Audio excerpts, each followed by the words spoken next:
Welcome to the Old Soul, New Soul Astrology Podcast. Thomas Miller and Robert Glasscock, and we are going to talk about our favorite topic to talk about, Mercury retrograde. That's what you do. Right? Mercury's about communications, isn't it? So we'll talk about Mercury retrograde. Maybe we won't get in trouble talking about it. Do you think? Well, under a retrograde, maybe we'll both stutter our way through this. We'll see. And by the way, let's remind everybody on the audio podcast that this is also available on the all-new Old Soul, New Soul YouTube channel. You can see us there if you'd like to. Well, Robert has some thoughts now. We're going to go right on into a chart here, and let's talk about this Mercury retrograde, which begins on March 15th, 2025, and it will be over on April 7th, I believe it is, of the same year, 3 weeks later. So we have this taking place in Aries, which I think is super significant because just 5 days after this goes retrograde, the sun leaves Pisces and enters Aries. And during the retrograde, also, Neptune will leave Pisces for Aries. So a lot of changes on this one, Robert. There are a lot.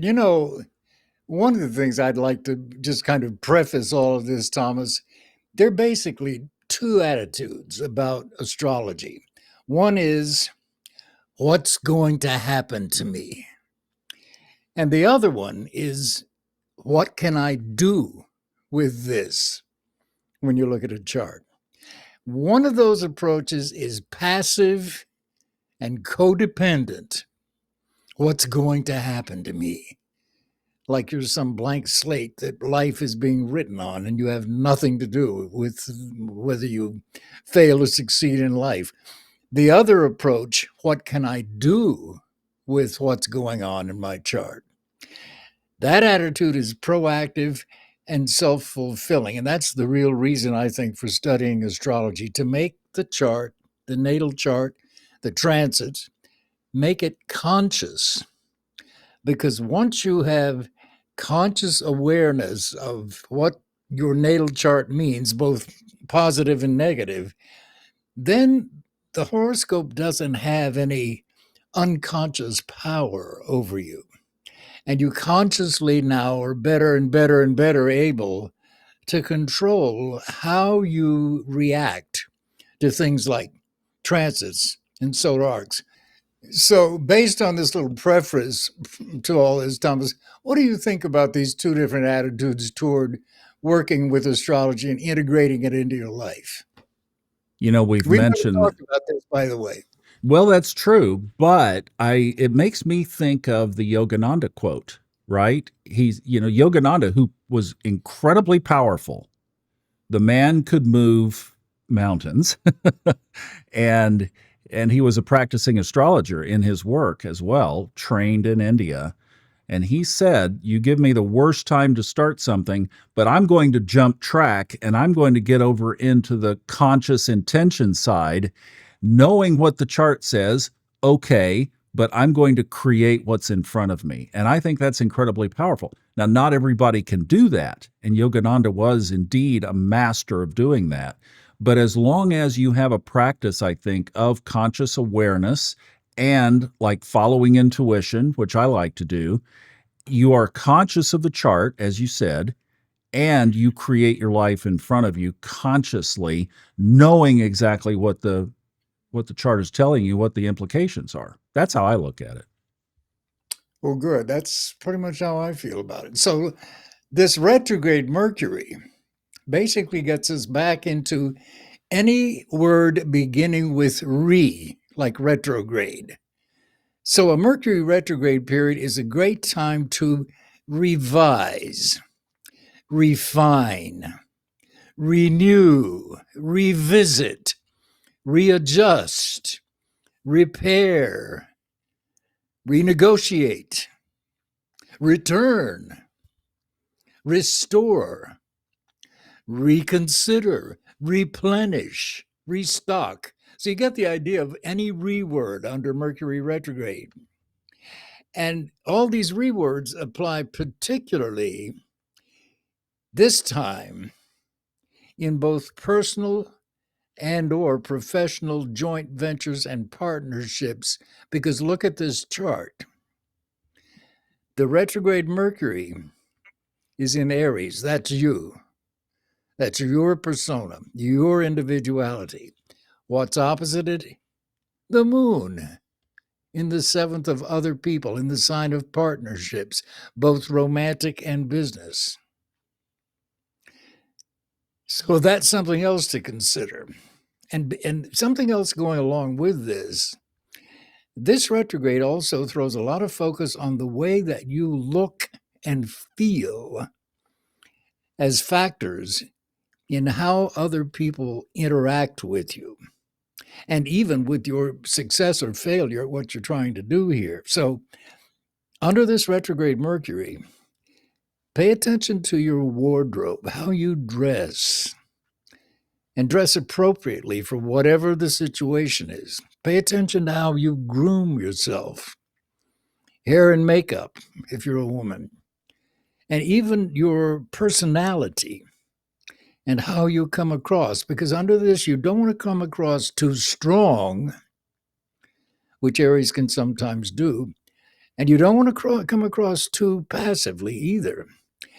And the old rule to remember is still the best. Treat other people the way you would like to be treated. So let's talk a minute, Thomas. I want to hear what you have to say about Mercury's retrograde conjunction with Venus, also retrograde. Well, let's go back there. And so, yeah, you've got it circled already. So we'll get that in our mind that that's at 9 degrees on Mercury, which is exactly the point of the next solar eclipse, by the way. I think it's at 10, but right there, boom.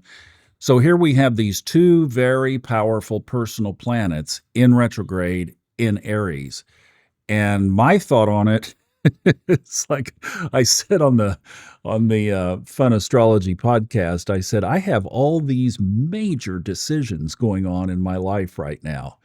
And I mean, it's like, and everything is crescendoed right now, and I need to have made all these decisions yesterday.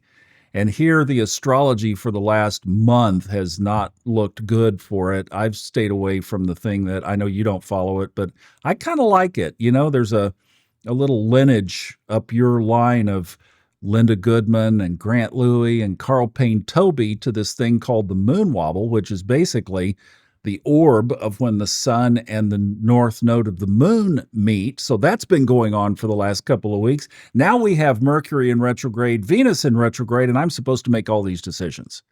And I respect Yogananda, but I also respect astrology. So I'm like, oh gosh, what am I going to do? And I know that it's all going to work out fine.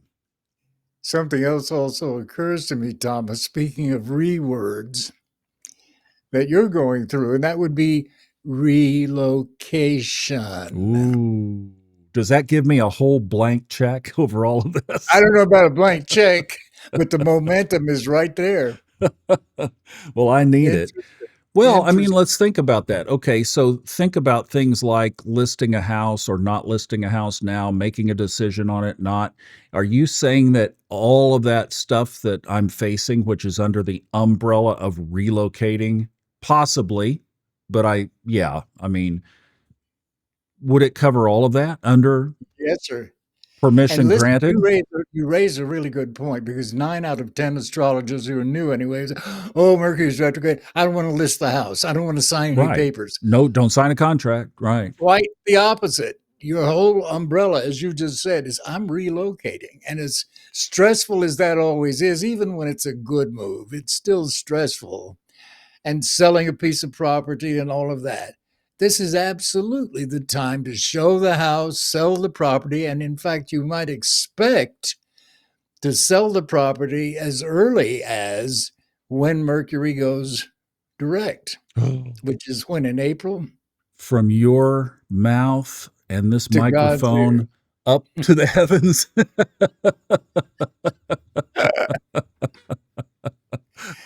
All those rewords. Well, there's something that is as certain as day and night, and that is that in about 90 days, it literally is going to be hotter than hell here. and it will be until November. It will. It I can't do it. I mean, physically, I won't be able to do it. So this is really Nice. important. So that is so interesting. And now the Venus retrograde as well, because that obviously is related to money and to me, contracts around money, especially like this.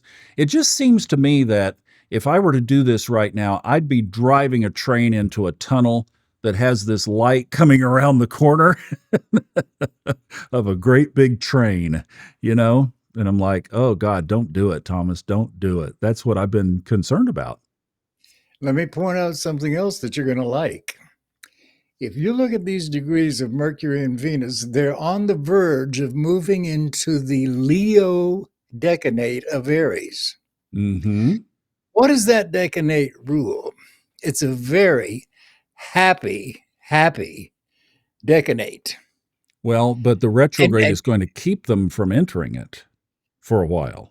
well, yes, but they're approaching to it. That's my whole point. They're approaching. So you know that's coming when they turn direct. And this is what I'm saying. If you anticipate it, so that when they do turn direct, because I was thinking about the relocation here, and basically they're moving into the Leo decanate of Aries.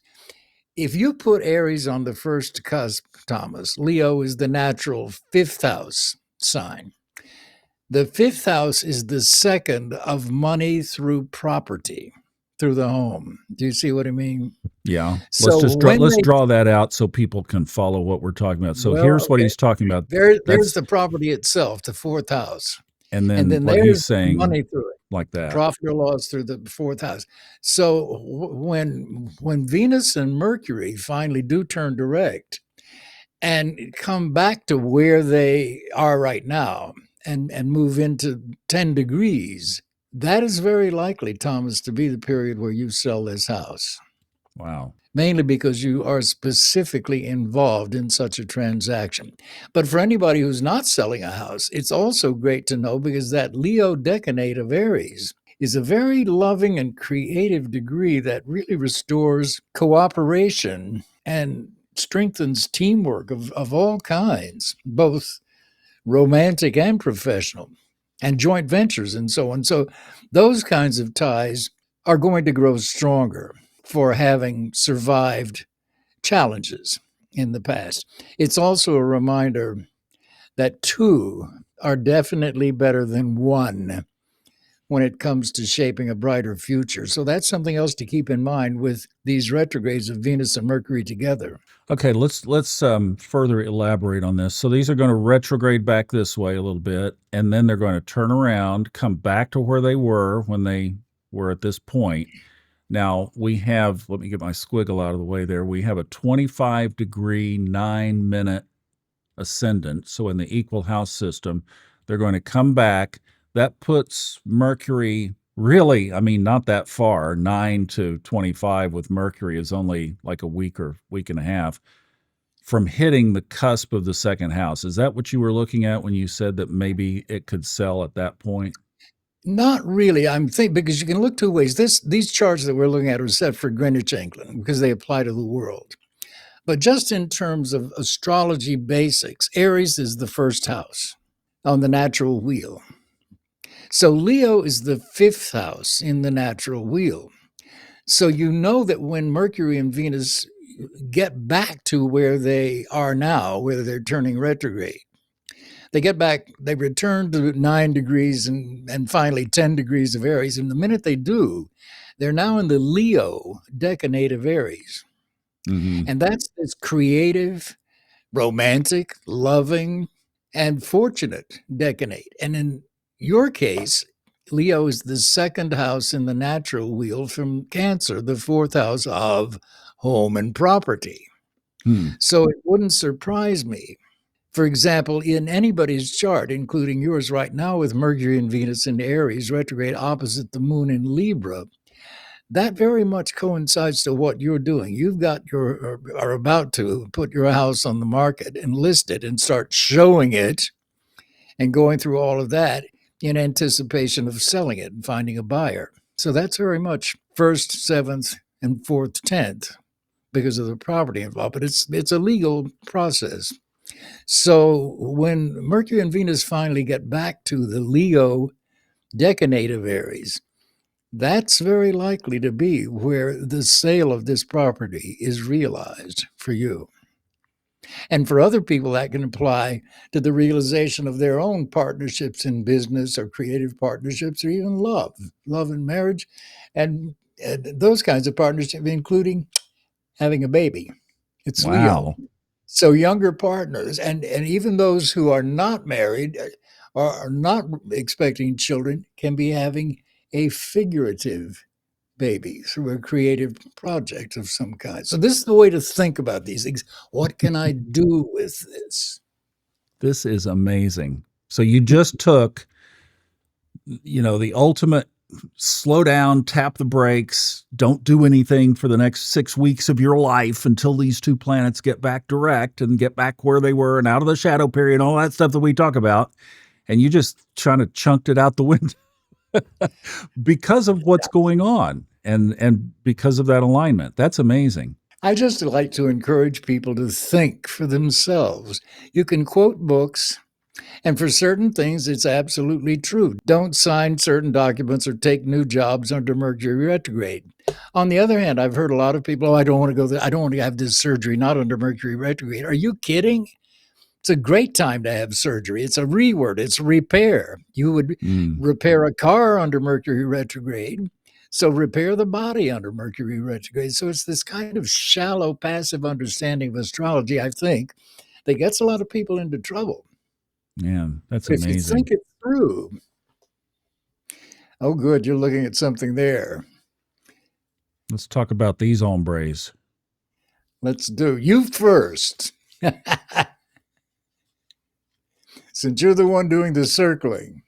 Well, one of the things that we just have to imprint on our mind, first of all, whenever a planet changes a sign, and I know these two guys are not right at the cusp. They're solidly into the first decanate of Aries. But whenever a planet changes a sign, you just got to think, how is it going to relate at that point to Pluto? Because Pluto is going to be sitting at these early degrees of Aquarius probably for the rest of our lives. It's like, goodness sakes, it's just going to be there for a long time. So we have to think about when a planet moves into a new sign, where's Pluto? And what you're looking at here is the sextile between Aries and Aquarius. So we have a favorable aspect with the sextile and also Jupiter, which expands, which is within orb on the other side in Gemini, which of course is out of its retrograde period, has been for some time. It's moving forward on toward Cancer. But to me, we have a double sextile here. Jupiter is going to magnify this Pluto effect on this Mercury and Venus retrograde to the extent of talk about transformation. I mean, even, we've got to always apply these things to ourselves. I don't want to dominate this with my situation, but this whole thing is a transformation. And with this double sextile there, I'm looking at it and thinking, wow, this playing this retrograde, like you were saying, playing into the retrograde could actually be a real positive toward change, toward this transformation of my living situation. It's so true. And I love that you highlighted these two sextiles because personally, for everybody, including you and me and everybody listening, these configurations, sextile Pluto, which is a big collective planet, and Jupiter in Gemini, this is actually a very fortunate time for you and me and every listener, despite what looks Mm. like is happening in the world, Mm-hmm. Yeah, despite which all is, that. yeah. So it's a good thing to remember. This is a very powerful harbinger of better times to come, personally, despite the world's kind of collective tensions and uncertainties. So Wow. those two sextiles that you point out can make you more aware than ever of who you really are and what you really want and who your true allies really are. and how best to achieve your financial and personal goals.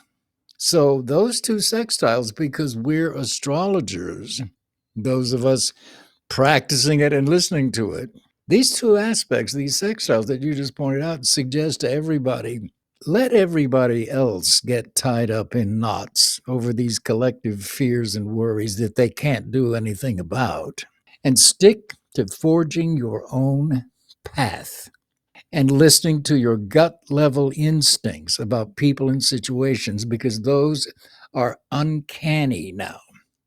So pay attention to them.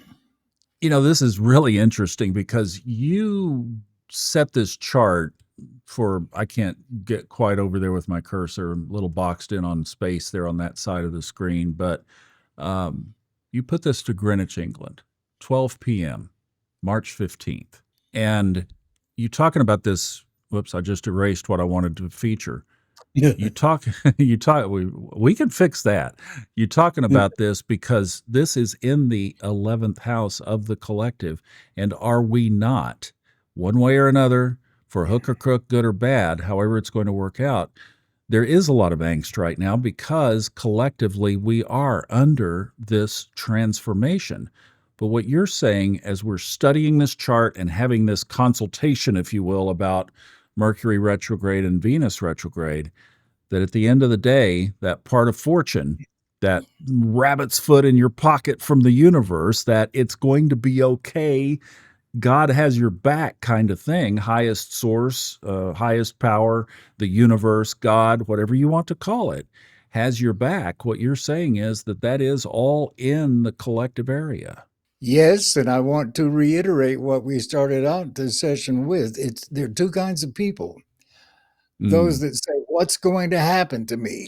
These are the people that look at what's going on in the world and between the world leaders and the tariffs and the warmongering and all of that and go, "Oh my God, what's going to happen to me?"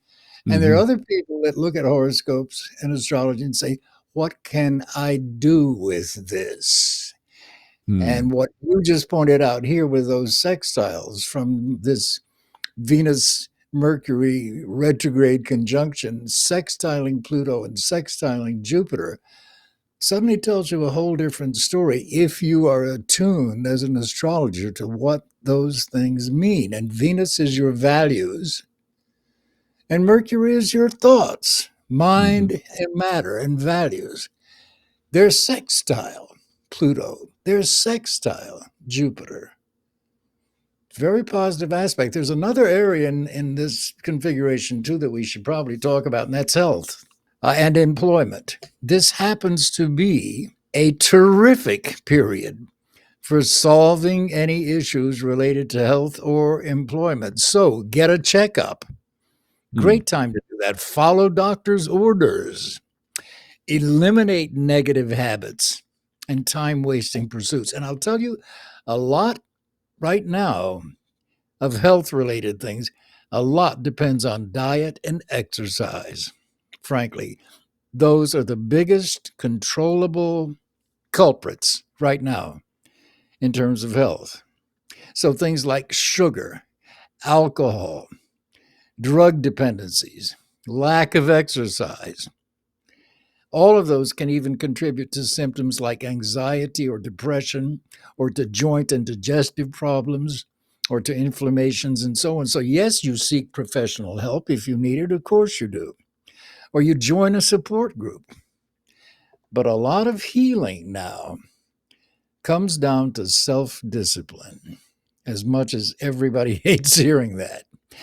It's a great time to impose it, though, because you will be amazed at the results you get if you put forth the effort. And that's not just in your personal health, but also in your professional life and your personal relationships too.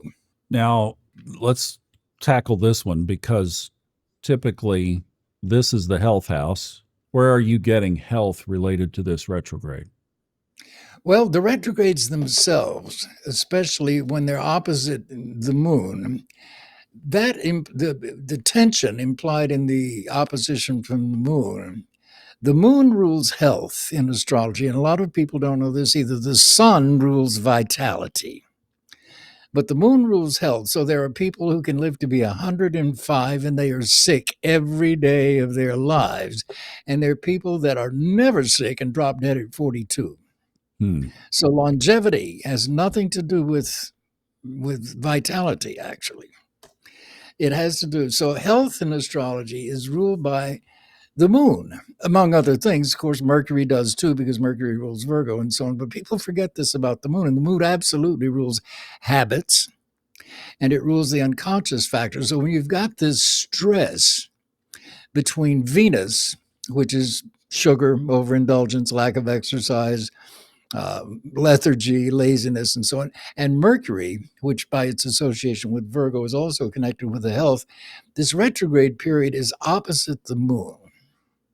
And that suggests kind of a residual stress effect from those things that I just mentioned that could affect a person's health. So that's Hmm. really where. Okay. And then in Okay. this universal chart, which is set for Greenwich, Leo happens to be on the sixth cusp.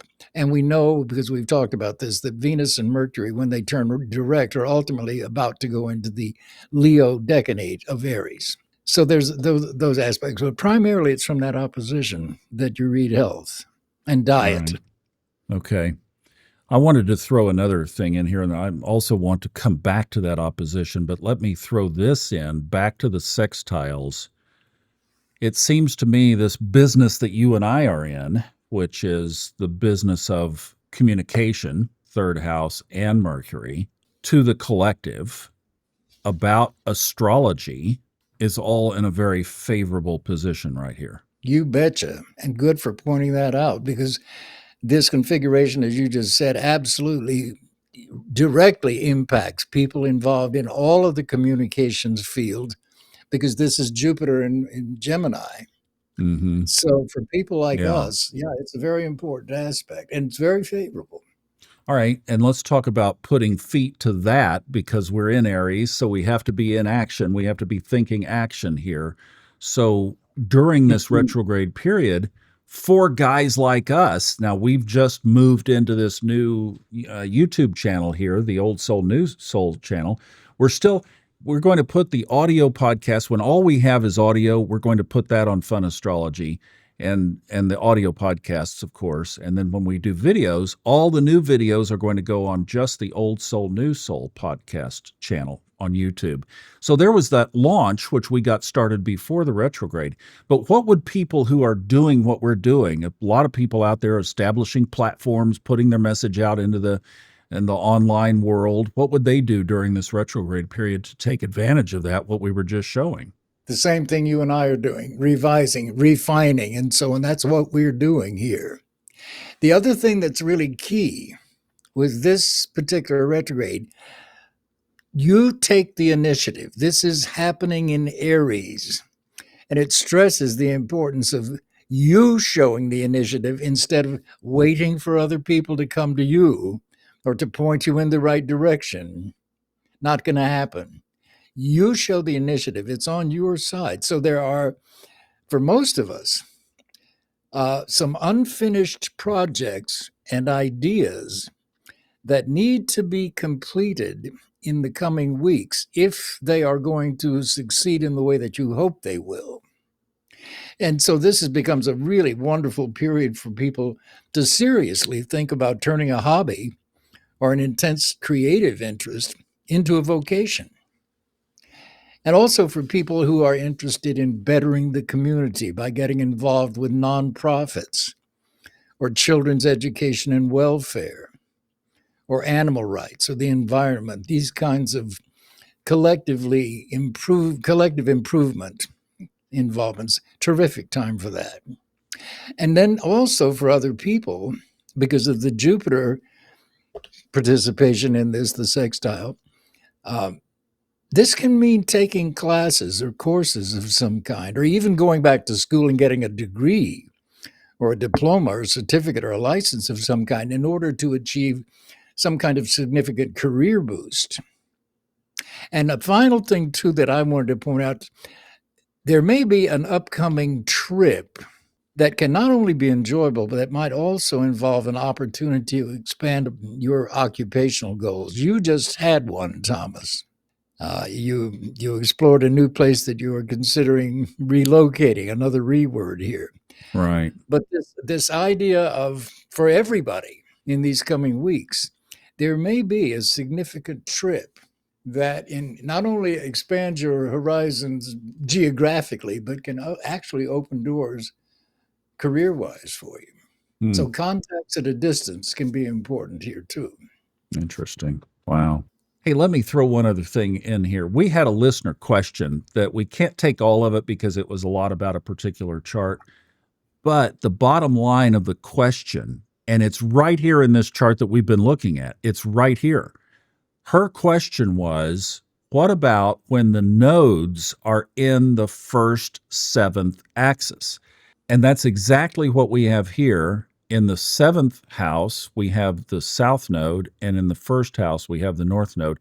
She didn't ask anything about a situation specifically, but she was just asking in general when the nodes are in that axis, the first seventh, what does that indicate? I'm guessing some karmic connection in a natal Yeah. chart, but we're also looking at this here in the Mercury retrograde chart, which is the here and now. So we can kind of double up on this if you got a second. It's a great point, and it's a great thing to do with her question, even though her question was about, I think, her particular natal chart.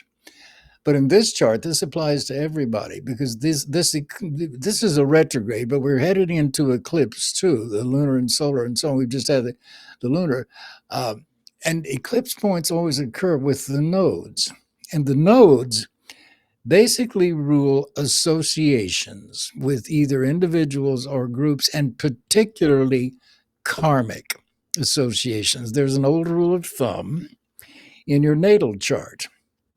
Anybody whose sun, whose their birth sun, is within 3 degrees of your north node will be beneficial influences in your life. Anybody you meet born with their sun within 3 degrees of your south node will be adversarial influences in your life. That sounds very simplistic, and in a way it can be. But even adversarial relationships can be beneficial. You'll learn something Mhm. from it. So today with this chart and the North Node's conjunction basically with the Sun and Neptune and Venus and Mercury, that is a karmic tie that is in your life now or coming back into your life because it's a retrograde node that is beneficial at this time in your life. It's in Pisces, this North Node.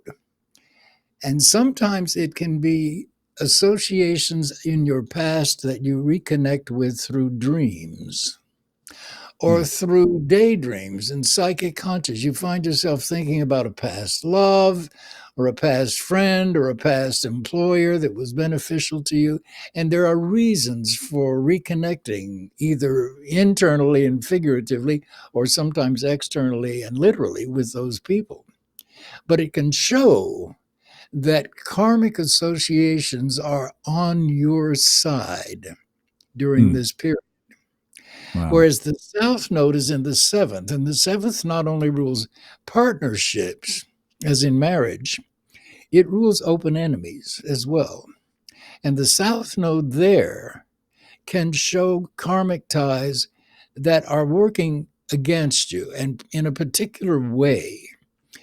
The South Node in Virgo can be hypercritical, naysaying karmic contacts. These can be spouses, it can be best friends, but you may have people in your life that are perpetual naysayers and perpetual arguers. So no matter what you're doing or trying to do, they come up with yes, but, and then they throw out a whole reason, a litany of reasons why you're not going to be able to do what you want or things you must consider. So they're not, they think they're doing you a favor, but they're not. They're kind of undermining you. So that's something to be aware of. The North Node is really on your side during this Okay. period. Good. So And then just broadly in general, what, depending on whichever side it is, in a natal chart, karmic connection through relationships in your life. yes, and if you have the South Node in your first house, That's your own personality. That's Mm-hmm. your own. And the sign that it is in, the south node, suggests that the elements of that sign are themes and qualities that you either ignored in a past life or abused in a past life or failed to develop in a past life. And therefore, in this life, you will consciously try to develop those sign qualities that the south node in your first house is in. The north node in your seventh house will show qualities that you're attracted to in lovers and mates and business partners and so on. And the north node in the seventh house will generally, taken alone, show advantageous partnerships. If there are hard aspects to it, there may be complications, there can be separations and divorces, but there's still going to be predominantly beneficial associations when you have that north node rather in your seventh house. We've made a lot out of this particular configuration. One If silly little old retrograde that's like a gnat. You want to swat at it. Look at what you've done with it. what can I do with this? This is the way to work with astrology. What can I do with this? Well, and like the man says, make something out of everything you see, right? This is the way to do it. I think we just have. All right, everybody's up past midnight on this one. Thank you guys for watching this with us. If you'd like to talk to Robert directly, his new website is in the show notes. That's how you book him.